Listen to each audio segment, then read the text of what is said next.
கடந்த 2024 நடந்த தேர்வுகளில் தவறுகள் நிகழ்ந்திருக்கிறது என்பது நகைப்புக்குரியது என்று அமைச்சர் KN நேரு தெரிவித்திருக்கிறார். 2538 பேர் பணியமர்த்தப்பட்டு சிறப்பாக பணிபுரிந்து வருவதாகவும் அவர் கூறியிருக்கிறார். இதுபற்றி கூடுதல் விவரங்களை தருவதற்காக செய்தியாளர் கண்ணன் இணைகிறார். கண்ணன், விவரங்கள்.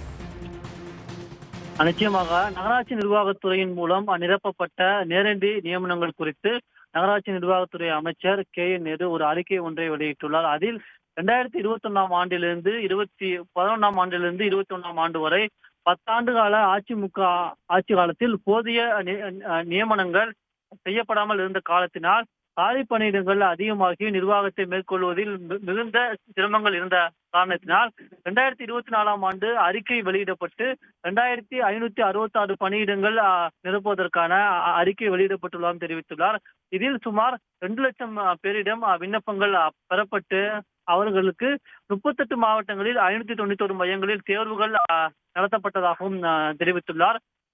நியாயமான முறையில் தேர்வுகள் நடத்தப்பட்டு வெளியிடப்பட்டதால் தேர்வில் கலந்து கொண்ட லட்சக்கணக்கான விண்ணப்பதாரர்களிடமிருந்து ஒரு ஆட்சேபனை விண்ணப்பங்கள் கூட பெறப்படவில்லை என்று நகராட்சி நிர்வாகத்துறை அமைச்சர் KN நேரு தன்னுடைய அறிக்கையில் தெரிவித்துள்ளார்.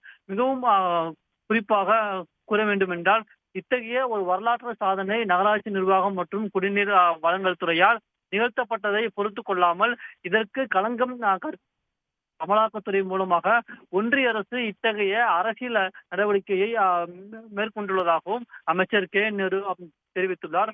மிகவும் முக்கியமாக 2 லட்சம் தேர்வர்கள் விண்ணப்பித்து 1 லட்சத்திற்கு அதிகமான விண்ணப்பதாரர்கள் தேர்வு எழுதி ஒளிவு மறைவற்ற முறையில் தேர்வுகள் வெளியிடப்பட்டு இறுதியாக 2538 பணியாளர்கள் பணியமர்த்தப்பட்டு சிறப்பாக பணிபுரிந்து வரும் நிலையில் இவ்வாறு களங்கம் கற்பிக்கும் முயற்சி எக்காலத்திலும் வெற்றி பெறாது என்றும் அரசியல் நோக்கத்தோடு மேற்கொள்ளப்படும் இது போன்ற நடவடிக்கைகளை வன்மையாக கண்டிப்பதோடு அவற்றை முறியடிக்க தேவையான அனைத்து சட்டப்பூர்வ நடவடிக்கைகளையும் நகராட்சி நிர்வாகம் மற்றும் குடிநீர் வழங்கல் துறை மேற்கொள்ளும் என்று அமைச்சர் KN நேரு திட்டவட்டமாக தெரிவித்துள்ளார்.